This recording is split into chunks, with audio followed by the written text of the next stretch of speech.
ഞാൻ നേരത്തെ പറഞ്ഞത് എന്നെ ഒറ്റയ്ക്കാക്കിട്ട് പോകരുത്, എന്നെ കൊണ്ടേ പോവാ. എന്നെക്കാൾ കൂടുതൽ കുറച്ച് പെട്ടെന്ന് മനസ്സിലാകുന്ന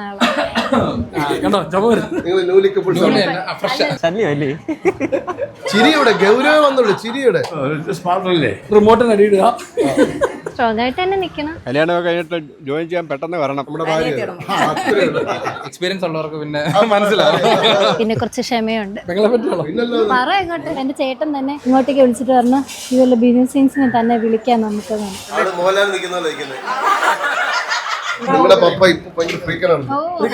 അടുത്തായോണ്ട് എപ്പോഴെപ്പോഴും വരുമെന്നുള്ള ടെൻഷൻ ഉണ്ട്. എന്നെ കുറിച്ച് എന്ത് പറയാൻ തോന്നുന്നു അതെല്ലാം പറഞ്ഞു. എന്നെ കരയിപ്പിക്കുന്ന പറഞ്ഞു. ഞാൻ കരയും. കല്യാണം മാറ്റി വെച്ചേക്കാ. ബസ്സും വേണ്ട, ഓടിയോ മതി.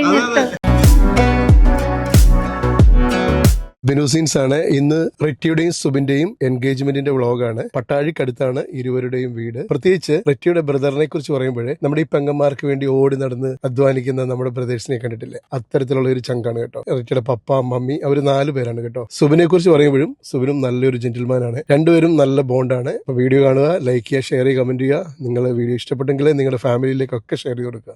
എത്തിയാളെത്തിയാ റിറ്റി വാ. നിങ്ങൾ രണ്ടുപേരാണോ? ആളുടെ പേരെങ്ങനാ? നടന്നു. സ്കൂളിലേക്ക് പോയിക്കേ. ഞാൻ ഇപ്പോഴേ കല്യാണം കഴിക്കുന്നില്ല എന്നൊക്കെ പറഞ്ഞിരുന്നത്. അത് ആലോചിച്ച് കഴിഞ്ഞ ഒരു 6 മന്ത് കഴിഞ്ഞപ്പം സുബിൻ ചാച്ചന്റെ മമ്മിയുടെ ആംഗ്ല, ഞാൻ വർക്ക് ചെയ്ത ഹോസ്പിറ്റലായിരുന്നു അഡ്മിറ്റ് ആയി. അന്ന് അഡ്മിറ്റ് ആയതിന്റെ അന്ന് അച്ഛൻ ദുബായിൽ നിന്ന് വരുന്ന സമയമായിരുന്നു. അന്ന് ഞങ്ങളിങ്ങനെ കണ്ടു.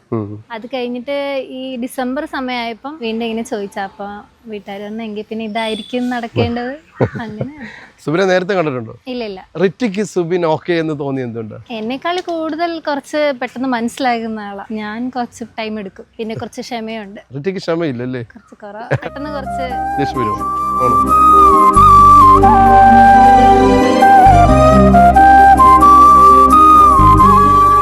സുബിനെ ഒരു ദിവസം ഏറ്റവും കൂടുതൽ പറയുന്ന കാര്യം എന്താ? ആണോ? ഈ വണ്ണം കണ്ടിട്ടാണ് ചോദിക്കുന്നത്. സുബിന് നല്ല വണ്ണമാണോ? അത്യാവശ്യം. പിന്നെ എന്താ ചോദിക്കുന്നത്? സുഖമാണോ ചോദിക്കും. സുബിന് എങ്ങനെ ആകണമെന്നാണ് റിറ്റി എന്ന് പറഞ്ഞിട്ടുള്ളത്? സ്ട്രോങ് ആവണമെന്നാ പറയുന്നത്. തിരിച്ചെന്താ അങ്ങോട്ട് പറയുന്നത്? സ്ട്രോങ് ആയിട്ട് തന്നെ നിക്കണം. എന്തെങ്കിലും ഒരു കാര്യത്തിൽ ടെൻഷൻ ആവുകയാണെന്നുണ്ടെങ്കിൽ അതിങ്ങനെ മൈൻഡിൽ കിടക്കും. അപ്പൊ ഞാൻ ഇങ്ങനെ ഇടയ്ക്കിടയ്ക്ക് പറയാം, അത് വീട്, അത് ആ ടെൻഷൻ അതങ്ങ് മറക്കുന്ന പറയും. അതൊന്ന് മാറി വരാൻ കുറച്ച് ടൈം എടുക്കുന്നത്. വീട്ടിലായിരിക്കും ഇവിടൊക്കെ പപ്പയും മമ്മിയും ചേട്ടനും. പപ്പയൊക്കെ നാട്ടിൽ തന്നെയാണ് എല്ലാവരും? പപ്പ നാട്ടിൽ തന്നെ KSRTC വർക്ക് ചെയ്യുക, അസിസ്റ്റന്റ് ട്രാൻസ്പോർട്ട് ഓഫീസറായിട്ട്. മമ്മി ഹൗസ് വൈഫാണ്.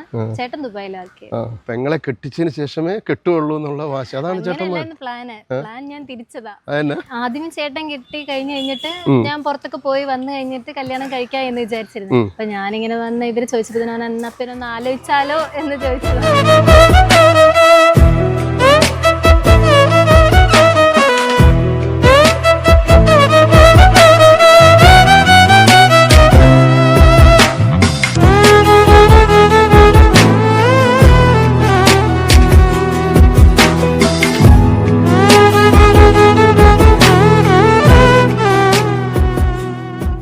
ഹലോ മോളെ, കല്യാണം കഴിഞ്ഞിട്ട് ജോയിൻ ചെയ്യാൻ പെട്ടെന്ന് വരണം കേട്ടോ. അപ്പൊ ദൈവം നിങ്ങളെ അനുഗ്രഹിക്കട്ടെ. സ്വർഗീയമായ കൃപയെ കാത്തുള്ള പരിപാലിക്കട്ടെ. അനുഗ്രഹിക്കപ്പെട്ട ഒരു കുടുംബജീവിതം ദൈവം നിങ്ങൾക്ക്. ഇത് പെണ്ണിന്റെ അമ്മാച്ചൻ. എത്ര പേരുണ്ട് നിങ്ങള്? പെണ്ണിന്റെ മൂത്ത അമ്മാച്ചനെ. അവിടെ അമ്മയുടെ മൂത്ത ചേട്ടത്തിയാണ് എന്റെ മോനായത്. ഞാന് ഇവിടുത്തെ അമ്മച്ചിയുടെ മൂന്നാമത്തെ ആങ്ങളയുടെ മോള്. എന്റെ പേര് മിനി. ഇവിടുത്തെ അമ്മച്ചിയുടെ മൂത്ത ആങ്ങളയുടെ മരുമോള്, അമ്മച്ചിയുടെ അനിയത്തിയുടെ മോളും എന്റെ മോളും. അമ്മാച്ചന്റെ കൂടെ ഇന്ന് ആദ്യം ഫോട്ടോ എടുത്താലോ?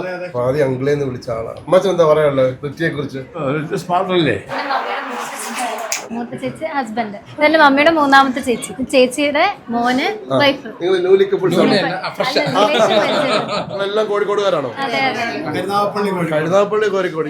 ചേച്ചിയുടെ മോള്, ഞങ്ങളെ ഏറ്റവും മൂത്ത കൊച്ചുമോള് ഞാൻ, ഏറ്റവും ഇളയവള് ഇവള്.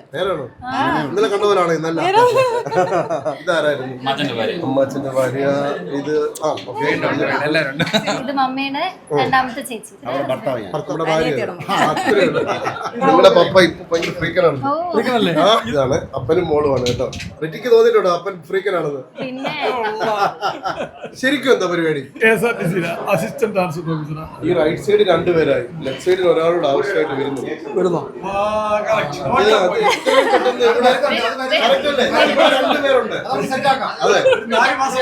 അതെ അതെ, ഇവിടെ വന്നു കഴിഞ്ഞാൽ അത് പൂർണ്ണമാകത്തുള്ളൂ. തൽക്കാലം നമുക്ക് ഇവിടെ ചെക്കനെ വെച്ചിട്ട് സെറ്റാക്കാം. എത്ര വർഷമായി കല്യാണം കഴിഞ്ഞിട്ട്? ഇപ്പൊ 31. ഒരു 10 വർഷം വരെ എണ്ണി ബാക്കി എണ്ണാൻ പറ്റില്ല. ആ 31 വർഷത്തിന് മുമ്പ് നോക്കിയ പോലെ നോക്കി ആളുടെ മുഖത്തോട്ട്. നിങ്ങൾ എല്ലാരെക്കാളും ഇളയതല്ലേ ആള്? ആണോ? അതെ അതെ നിങ്ങൾക്ക് ഒത്തിരി പറയാൻ ഏറ്റവും മൂത്ത ഒത്തിരി പറയാൻ കാണും കൊച്ചിനെ കുറിച്ച്. പറഞ്ഞു. ദൈവം അനുഗ്രഹിച്ചില്ലയോ? ആ അങ്ങനെ നീ ഒരു കുടുംബജീവിതത്തിലേക്ക് പ്രവേശിക്കാൻ പോവാ. എല്ലാ അനുഗ്രഹങ്ങളും അവൾക്ക് ഉണ്ടാകട്ടെ. അമ്മാച്ചന്റെ മോൻ പറയാം. അമ്മാച്ച ഞങ്ങളുടെ ചെറിയൊരു കൊച്ചാണ്. കല്യാണം കഴിച്ചിട്ട് ലൈഫ് കല്യാണം കഴിച്ചാണെന്ന് പറയാൻ ഒരു ചെറിയൊരു ബുദ്ധിമുട്ട്. എക്സ്പീരിയൻസ് ഉള്ളവർക്ക് പിന്നെ മനസ്സിലാവും. ക്രമേണ മനസ്സിലാവും. പറഞ്ഞോളിയാ. പെങ്ങളെ പറ്റിയുള്ളൂ. ഇങ്ങനെ പിടിച്ച് ഈ കല്യാണ ദിവസം ചേർത്ത് നിർത്തിയപ്പോ എന്താ തോന്നുന്നത്? ഭയങ്കര ഇമോഷണൽ ആയിട്ടൊരു ദിവസമാണ്. ചെറിയ വിഷമം, ഭയങ്കര സന്തോഷം. ഇവൻ അടുത്തായതുകൊണ്ട് എപ്പോഴെപ്പോഴും വരുമെന്നുള്ളൊരു ടെൻഷനുണ്ട്. കാണാണെ പോയി രണ്ടെണ്ണം ഇടിക്കാൻ. ദിവസം അയച്ച് നന്നായിട്ട് നടക്കുന്നുണ്ട്. റിറ്റിയെ കുറിച്ചുള്ള മെമ്മറി റിമോട്ടിന് അടിയിടുക, ഫുഡ് കഴിക്കാത്തതിന് വഴക്ക് പറയുക, അങ്ങനെയൊക്കെയുള്ള ചെറിയ ചെറിയ വഴക്കുകളും പിണക്കങ്ങളും. രണ്ടുപേരും മാറി നിന്നപ്പോഴാണ് കൂടുതൽ വിഷമിക്കാൻ തുടങ്ങിയത്, മിസ് ചെയ്യാൻ തുടങ്ങിയത്. കണ്ടോ ചുമ വരും. ഈ കണ്ണുനീരാണോ വേർപ്പാണോ കണ്ടുപിടിക്കാൻ ഒരു ബുദ്ധിമുട്ട്. വാശി ഉണ്ടായിരുന്നു. പുള്ളി എന്നെ കരയിപ്പിക്കുമെന്ന് പറഞ്ഞു. ഞാൻ മോഹൻലാൽ നിൽക്കുന്ന അമ്മയാണ് അവിടെ നിൽക്കുന്നത്. പിന്നെ നാണം കെടുത്ത് എന്നോട് പറയാണ് അവന് ഫോട്ടോ എടുക്കുന്ന ഒട്ടും ഇഷ്ടമല്ല. നീ ധൈര്യമായിട്ട് ഫ്രീ കാട്ടി അത്രേ ഉള്ളൂ. കണ്ടോ ആരാ പറഞ്ഞു അവന് ഫോട്ടോ എടുക്കുന്ന ഇഷ്ടമല്ലെന്ന്? അപ്പൊ അവിടെ ഏറ്റവും കൂടുതൽ സംസാരിക്കുന്ന ആരാ ഈ കൂട്ടത്തിൽ? എല്ലാവരും സംസാരിക്കണം. ഞാൻ വന്നു വെച്ചു പെണ്ണിന്റെ ആംഗളയാണോ എന്ന് ആദ്യം ചോദിച്ചു. ഇദ്ദേഹം എപ്പോഴും ഇങ്ങനെ തന്നെയാണോ? അപ്പനെ കുറിച്ച് പറ. ഇവിടുത്തെ അമ്മച്ചിയുടെ അനിയന്റെയും അനിയന്റെയും മക്കളുമാണ്. ഗൗരവത്തിലൊന്ന് ഇപ്പുറത്തുണ്ടോ? കണ്ടോ പുള്ളി? കണ്ടോ കണ്ടോ കണ്ടോ ചിരിയുടെ ഗൗരവം വന്നുള്ളൂ. ചിരിയുടെ അങ്ങോട്ടും ഇങ്ങോട്ടും നോക്കി ചിരിച്ചേ.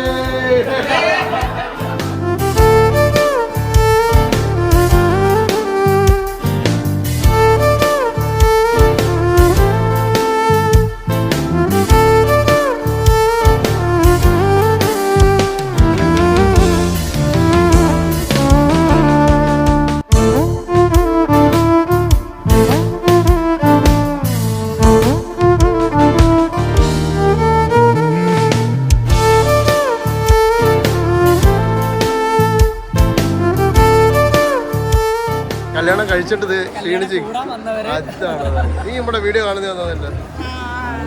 ഇതാരാ? എന്നെ കുറിച്ച് എന്ത് പറയാൻ തോന്നുന്നു അതെല്ലാം പറഞ്ഞു. എങ്ങനെ ആളിനെ കണ്ടുപിടിച്ചത്? ഞങ്ങൾ ആദ്യമായിട്ടൊരു ഹോസ്പിറ്റലിൽ വെച്ചാണ് കാണുന്നത്. പിന്നെ കഴിഞ്ഞിട്ട് വീട്ടിൽ ഫാമിലീസും രണ്ടുപേരും അങ്ങോട്ടും ഇങ്ങോട്ടും അറിയാവുന്ന ടീമാണ്. കണ്ടു, ഫാമിലികൾ രണ്ടും പ്രപ്പോസലായിട്ട് വന്നു. അങ്ങനെ കല്യാണം ഉറപ്പിച്ചു. ആളുടെ ക്യാരക്ടറും ഉള്ള സംസാരത്തിലും ഒക്കെയാണ്. അതെ അതാണ് കേട്ടോ. ഞാൻ എന്റെ പൊന്നു ഞാൻ വിളിക്കത്തില്ല, എന്നെ ഇങ്ങോട്ട് കിടന്ന് വിളിച്ചോളൂ. അതാ ശല്യമല്ലേ? അവിടെ റേഞ്ച് കുറവാ, പക്ഷെ എന്നാലും കിട്ടുന്ന സമയം എന്നെ വിളിക്കും. കഴിഞ്ഞ ജനുവരിയിലാണ് നമ്മൾ ആദ്യമായിട്ട് ഫാമിലി സമ്മേളനം സംസാരിച്ചത്. പിന്നെ മെയിൽ എനിക്ക് വെക്കേഷൻ വന്നപ്പോൾ ഉറപ്പിച്ചു.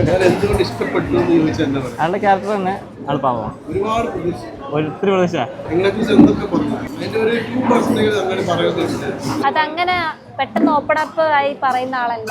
കുറച്ച് ടൈം എടുക്കും. എന്നാലും പറയുന്നൊരു ടെൻഷൻ അടിച്ചാൽ മതി. ഞാൻ നേരത്തെ പറഞ്ഞത് എന്നെ ഒറ്റയ്ക്ക് ആക്കിയിട്ട് പോകരുത്, എന്നെ കൊണ്ടേ പോവാന്ന്. എന്ത് ചെയ്യാനാ?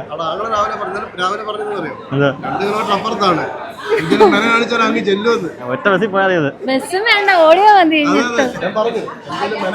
ഓടി വരുമെന്ന് പറഞ്ഞു. എനിക്ക് തിരിച്ചാ പേടി. വരാൻ പോകുന്നത് ആളിന്റെ കല്യാണം വരുന്നുണ്ട്. അതിന് ഞാൻ പറഞ്ഞു ഞങ്ങൾ എന്തുകൊണ്ടാ ചൂസ് ചെയ്യുന്ന പറ. ചേട്ടനെ ചൂസ് ചെയ്യുന്നത് ഞാൻ ഇങ്ങനെ വീഡിയോസ് കാണുമ്പോ എന്റെ കല്യാണത്തിന് ഇങ്ങനെ വിളിക്കണം എന്നിങ്ങനെ ഉണ്ടായിരുന്നു. പെട്ടെന്നായിരുന്നല്ലോ ഞങ്ങളുടെ കല്യാണം. ഞങ്ങളിങ്ങനെ ഓരോ ഫോട്ടോഗ്രാഫേഴ്സിനെ വിളിക്കാം എന്നിങ്ങനെ ആലോചിച്ചപ്പോ എന്റെ ചേട്ടൻ തന്നെ ഇങ്ങോട്ടേക്ക് വിളിച്ചിട്ട് പറഞ്ഞു ഇതുപോലെ ബിനു സീൻസിനെ തന്നെ വിളിക്കാം നമുക്ക്.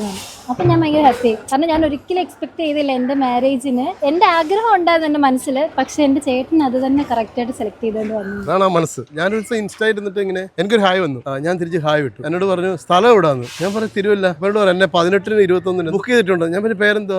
റിറ്റി. ഞാൻ പറഞ്ഞു നമ്മുടെ ബ്രൈഡ് ആണല്ലോ, പിന്നെ എന്താ അങ്ങനെ പറഞ്ഞത്? അല്ലെ കൈ പിടിച്ച് നടക്കുമ്പോൾ എന്ത് തോന്നി? ഇപ്പൊ സന്തോഷം. നല്ല സന്തോഷം. ഒട്ടും എക്സ്പെക്ട് ആവാത്ത സംഭവങ്ങളാണ് നടന്നത്. നിങ്ങൾ തമ്മിൽ ഒന്നിച്ച് കണ്ട സ്വപ്നം എന്താ കല്യാണത്തിന് ശേഷം? നല്ല യാത്രകൾ പോകണം, നല്ല പുള്ളിക്കാരത്തേക്ക് പുറത്ത് പോകണം, ആഗ്രഹങ്ങളൊക്കെ ഉണ്ട്. അത് നടക്കണം. അതൊക്കെയുള്ള സെറ്റിൽ ആവാം, നല്ല ലൈഫായിട്ട് മുമ്പോട്ട് പോവാം.